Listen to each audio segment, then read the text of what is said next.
বুড়িমার গল্প। এখানে কোনো গল্প না, বাস্তব ঘটনা শোনো হয়।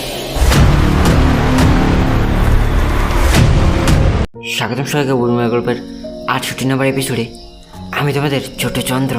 আজকের এই গল্পে একটা ছোট্ট গ্রামেরই গল্প বলতে যাচ্ছি। গ্রামের নাম ছিল দনেশপুর। সেই গ্রামে প্রত্যন্ত একটা বট গাছ দাঁড়িয়ে আছে। গাছটা এত বড় যে সন্ধ্যা নামার পরও তার ছায়া মাটিতে ছড়িয়ে থাকে। গ্রামের মানুষরা বলে, রাতে ওই বটতলার নিচে দিয়ে যদি কেউ যায় তখন তার পাকে মাটির তলে টেনে নিয়ে যায়। এই গাছের তলায় আজ থেকে প্রায় 10 বছর আগে একটা মেলা বসতো। একবার ওই মেলায় একটা ছোট্ট বাচ্চা মেয়ে নিখোঁজ হয়েছিল। কেউ কেউ বলে ওকে ডাইনে নিয়ে গেছে, আবারও কেউ কেউ বলে ওর পা টেনে মাটির নিচে নিয়ে গেছে। কিন্তু আসল সত্যটা কি কেউই জানে না। যদি আপনারা জানতে চান তাহলে এই গল্পটা শেষ পর্যন্ত দেখতে থাকুন। চলুন গল্পে দেখে এগিয়ে যাই। বছর 10 পর গ্রামে আসেন রবিন নামের এক শিক্ষক। শিক্ষকবাবু খুবই ভদ্র ছিলেন আর সাহসী ছিলেন। সে এসব ভূত বিশ্বাস করতো না। পরদিন সকালে গ্রামের লোকেরা তাকে বলে দিয়েছিল, বাবু, রাতের পরে ওই বটতলা নিচে দিয়ে ভুলেও যেও না।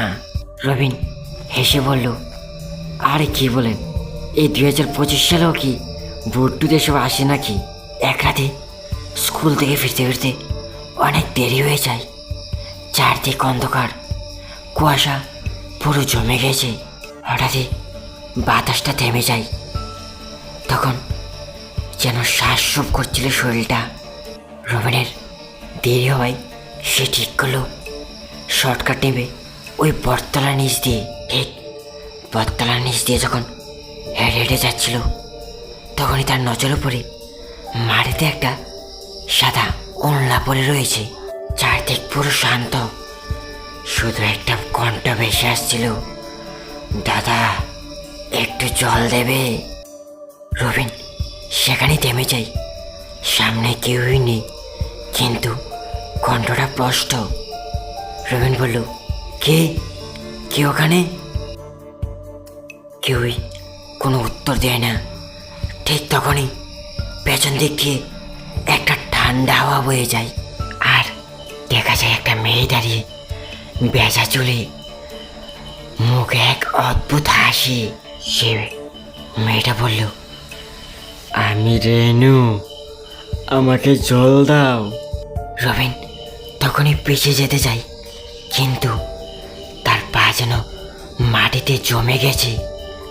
আস্তে আস্তে সেই ছায়াটা তার দিকে এগিয়ে আসছিল, আর তখনই তার পায়ের তলার মাটিগুলো আস্তে আস্তে গলে যাচ্ছিল, যেন মাটি তাকে গিলে নিচ্ছে।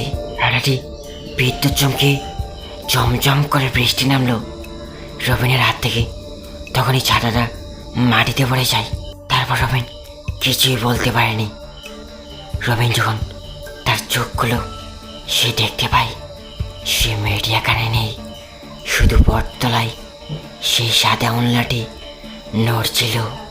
পরদিন সকালে গ্রামের লোকেরা দেখে রবিন অচেতন্য অবস্থায় মাটিতে পড়ে আছে, আর তার হাতে একটা রকেট, আর সেই রকেটে লেখা রেনু 2015।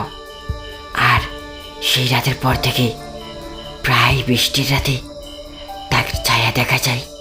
সেই সাদা ওড়নাটি রাত হলেই নড়তে থাকে। আজও ওই বটতলায় সেই সাদা ওড়নাটি নড়তে থাকে। আজকের এই গল্পটা এই পর্যন্তই। আর এই গল্পটা কেমন লেগেছে কমেন্টে জানাবেন। আর আপনাদের কাছে যদি এরকম কোনো গল্প থেকে থাকে তাহলে নিচে দেওয়া জিমেলে গল্পটি পাঠিয়ে দিন। আপনাদের দেওয়া গল্পটি আমি ভিডিওর মাধ্যমে শেয়ার করব।